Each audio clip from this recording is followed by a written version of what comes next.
Türkmenistanyň Lewap vilayetinde käbir puduklaryň işgärleri mejburi paxta ýygymyndan bosudyldy. Ýogsa mundan bir hepde töweregi wagt ozalam paxta ýetişdirmekdäki etaty tewitlerin birinde diňe bir büdjetçiler däl. Eýte administrativ jogapkärçiligine çekilen raýatlar hem paxta ýygmaga mejbur edilipdi. Şu hepdäniň başyndan bäri paxta mewsimi döwri mejburi dähmetden peýdalanmakda tanqidlenýän Türkmenistanyň beýlik tewitlerinde hem mejburi ýygymy işleri bet edildi. Munyň anyk sebäpleri we möhleti barada düşündürüş berilmeýär.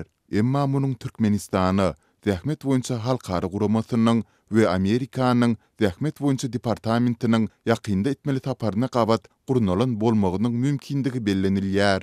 15 sentýabrda Lewap vilayatynyň yerli häkimetlerine uly ýognaklar geçirilip olurdy. Käbir pudoklaryň işgärleriniň paxta ýygymyna çekilmejekdigi oglan edildi. Bularyň arasyna medisina, muzey, teatr, aragatnaşyk, wagzal, aeroport pudoklarynyň dagy işgärleri bar. Diýip bu ýygnaga gatnaşanlaryň biri habarçymyza gurrun berdi. Mundunyň şu hepdäniň başyndan bäri ýurduň beýlik tewitlerinde hem ozal paxta zor bilen çekilen büdjetçileriň etatan hem bilim we saglyk pudoklarynyň işgärleriniň mejburi ýygymdan bosudylandygy habar berildi. Ýöne Lewapdaky habarçymyz ýurduň Gündogur vilayetinde mugallimlaryň suňky gün hem gowwaça meýdanlaryna uğradylýandygyny aýtdy. Halkara hukuk goraýjy toparlar tarapyndan paxta önümçiliginde mejburi dähmetden peýdalanmakda tanqidlenýän Türkmenistanda käbir pudoklaryň işgärleriniň köpçülikleýin ýygymdan bosudylmagy boýunça düşündürüş berilmeýär. Azatlyň bu barada yerli häkimliklerden maglumat almak tinançyklary hem netije bermedi. Ýogsa geçen hepdäniň aýagyna çelini ýurduň tat ähli gowuçy meýdanlarynda ýygym işleriniň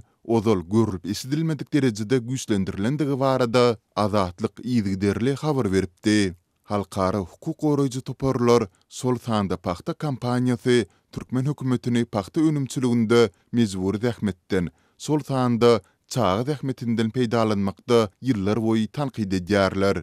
Häkimetler bu baradaky habarlara reaksiýa bildirmeýärler. Bu barada döwlet metbuatynda hem hiç ýyly mesele gozgalmaýar. Bellemeli ýeri soňky özgörüşlikler golaýda Türkmenistana dähmet boýunça halkara guramasynyň we Amerikanyň dähmet boýunça departamentiniň etmeli taparynyň öň ýany bolup geçýär. Garaşsyz nesirler Türkmen häkimetleriniň munyň bilen bagly öz asyl kärinden daşgary paxta ýygýan adamlary meýdanlarda ýygnajak bolýandygy baradaky pikiri orta atýarlar. Türkmen News nesiri dähmet boýunça halkara guramasynyň gözegçi missiýasynyň ýurduň durly tewitlerine aýlanyp büdjetçiler, daýhanlar bilen dagy gepleşikleri geçirjekdigini belleýär. Azatlyk bilen söhbetdeş bolýan döwlet işgärleri hem munyň wagtlaýyn kabul edilen karar bolmagyndan alada galýandyklaryny aýdarlar. Türkmenistanda şu ýyl ýurt boýunça 580 000 hektar meýdandan 1.250 000 tonna paxta hasylyny almak gözüňinde tutulýar. Azatlyk bilen söhbetdeş bolýan yerli daýhanlar we oba hojalyk hünärmenleri soňky döwür ýylyň asy ysy gelmegi, oba hojalygyndaky ýyllar boýy dowam edip gelýän meseleler derarly paxta hasylynyň pes boljakdygyny duýdurýarlar. Türkmenistanyň Günbatar vilayetinde häkimetler dezinfeksiýa çärelerini ýerine ýetirmek boýunça talaplaryny güýçlendirýärler. Edaralar dezinfeksiýa edilýär we koronawirusa meňdeş demalyş wirusynyň ýaýramagy barada halka duýduruş berilýär. Barlykda Aşgabatda koronawirusyň mikron görnüşiniň ýüze çykandygyny Azatlyň habarçylary maglumat berýärler. Türkmen başyda Lukmanlar ýylata demalyş ýollaryna täsir edýän COVID-19 meňdeş ýeti demalyş wirusynyň ýaýramagy barada duýduruş berýärler. Mektep okuwçylary mektep ýaşyny etmedik çağalar üçin bilim edaralaryna gatnaýan körpeler we olaryň enatalary hem şuňa meňdeş duýduruşlar aldylar. Ýylatdan keseliň ýaýramagynyň öňüni alyş çärelerini berja etmek talap edilýär. Olar epidemiýanyň howpy barada duýduruş berýärler we dezinfeksiýa serişçileriniň ulanylymagyny, elleri antiseptikler bilen arasylamagy talap edýärler. Edaralaryň we jemgyýetçilik ýerleriniň hemmesine xlorlu serişçiler bilen ýuwmak işleri başlandy. Dip Azatlyň habarçysy 22 sentýabrda maglumat berdi. Habarçymyz bilen anonim gürleşen Lukmanlaryň sözlerine görä demalyş organlaryna täsir edýän bu virus zerarly döreýän kesel çağalarda has agyr geçýär we olaryň saglygyna howp salýar. Hepdäniň dowamynda 1200 töwereg çağı Säheriň ýokunç keseller hastahanasyna kabul edildi. Käbi ýerleriniň asy ýokary temperaturasyny düşürip bolmady. 15 adam reanimasiýa bölüminde dem alysı emeli usulda güýçlendirýän gurala çatyldy. Dip Lokmanlaryň biri gurrun berdi.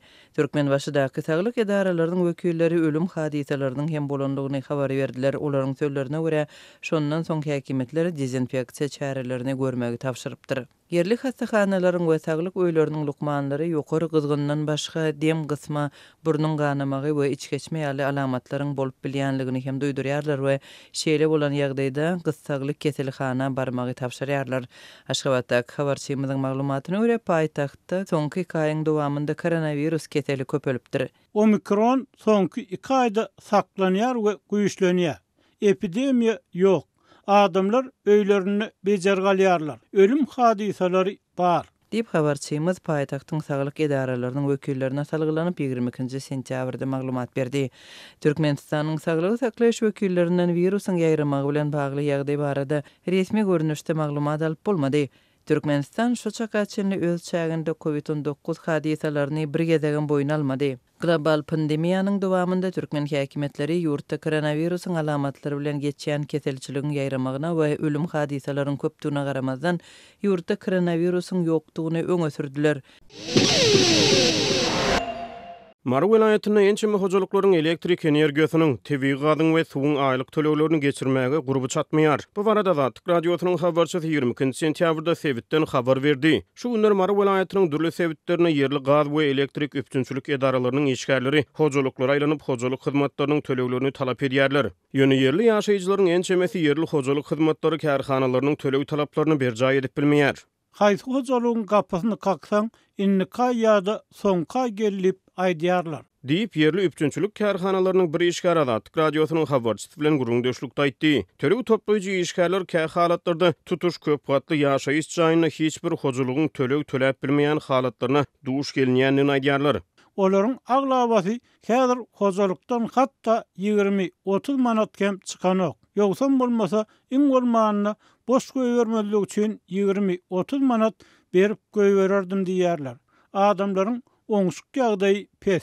Diýip marly töleg toplaýjy sözüniň üstüne ýetirdi. Türkmenistanyň soňky ençe ýyllar dowam edýän ykdysady kynçylyklaryň üstesine 2018-nji ýylda ilatyň ýeňillikli tok, gaz we suw üpçünçiligi ýatyryldy. 2019-njy ýylyň 1-nji ýanwaryndan başlap bu hyzmatlar tölegli edildi. Garaşdyrlygyň ilkinji ýyllaryndan bäri ozal ilaty mugu tödürlenen hojalyk hyzmatlarynyň tölegli görnüşi geçirilmegi hususan eli ýuka maşgalalar üçin goşmaçy urgu boldy.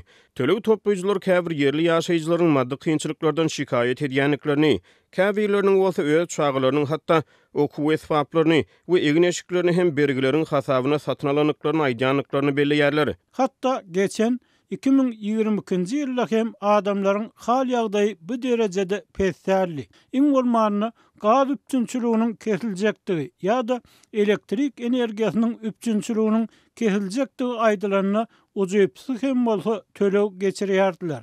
Bu ýyl bolsa adamlaryň hut özleri üpçünçiligi kesjek bolsaňyz kesäýin. Inni kaýda hem puluň artyp artmajakdygy gumana diýerler. Diýip marly bir elektrik energiýasy bilen üpçünçilik kärhanasynyň işgär Zatlyk radiosynyň habarçysyna gurrun berdi. Türkmenistanyň ýeňillikli hojalyk hyzmatlarynyň şol sany tölegsiz tok, gaz we suw üpçünçiliginiň ýatyrylmagynyň ýa-ni yerli häkimetler hyzmatlar üçin tölegleri ýygnamak we döwletiň hasabyna geçirmek bilen bagly düzgünleri durmuşa geçirip başlady. Şäherlerde we obalarda hojalyklara elektrik energiýasyny we tebii gazy hasaplaýjy enjamlar oturduldy. Galy berse diýerli edaralardan käbir resmi namalar düzetmek üçin raýatlardan hojalyk hyzmatlarynyň tölegleriniň dogry geçirilenligi barada kepi namalar hemde guwahatlar talap edilip başlandy. Türkmen häkimetleri ilatyň töleg kynçylyklary we hojalyk hyzmatlarynyň üpçünçiligi bilen bagly habarlara hiç ýyly reaksiýa bildirmeýärler.